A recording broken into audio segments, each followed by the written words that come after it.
La deuxième méthode qui a été employée, c'était de regarder donc 8 semaines de préparation en anomalie. Et dans un premier temps, je vais vous définir le lexique que j'ai employé dans l'étude. Donc, petit rappel, quand il y a un objet qui est présenté à DrugCam, s'il y a des éléments d'identification visuelle type data matrix, code barre ou l'étiquette de spécialité, quand c'est reconnu automatiquement par DrugCam, j'ai mis un petit verrou parce que c'est sécurisé. Lorsqu'il y a une tête de mort qui apparaît, on appelle ça une anomalie. Parmi les anomalies, j'ai 6 grands types. J'ai l'erreur de préparation, je peux avoir le défaut de détection par l'outil, je peux avoir un mésusage du préparateur, un défaut de paramétrage et le bruit de fond. Il vient après l'étape de correction. Lorsque l'étape de correction est reconnue par DrugCam, c'est une reconnaissance automatique et donc sécurisée. Si au contraire, l'étape de correction, elle n'est pas bien reconnue, elle n'est pas reconnue par DrugCam, le préparateur peut être amené à faire une indexation manuelle. Et là, c'est une levée de verrou.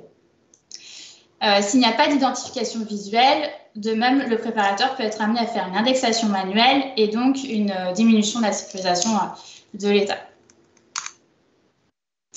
Donc, en fait, sur nos 8 semaines de production, on avait 4316 préparations totales. Et on a détecté, enfin, DrugCam a détecté 1037 anomalies. Et nous, en regardant les vidéos, on a, selon notre lexique, vu 142 erreurs de préparation. Le taux d'anomalie, donc, il est à 24%. La première source d'anomalie qu'on va avoir, c'est les flacons. Donc, parmi les problèmes au niveau des flacons, on va avoir surtout des défauts de détection sur les flacons qui n'ont pas de code barre et des mauvaises détections aussi sur les flacons qui sont entourés d'un film et qui renvoient la lumière à la caméra. Et la deuxième source d'anomalie, ça va être les seringues, avec des défauts surtout de présentation par le préparateur, donc des mésusages. L'anomalie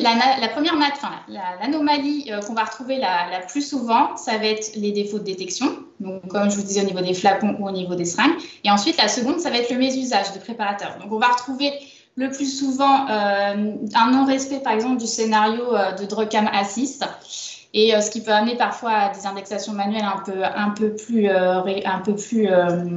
fréquentes. Il peut y avoir aussi une non-utilisation du support de présentation ou des défauts de présentation d'objets.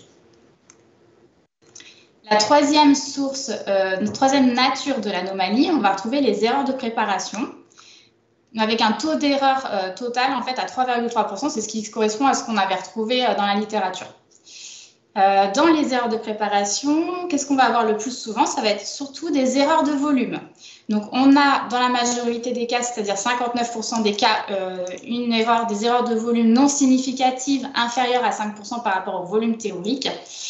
Et après, la deuxième source d'erreur, ça va être une omission de présentation d'une étape clé, c'est-à-dire seringue pleine, seringue vide ou l'étiquette patient en fin de préparation.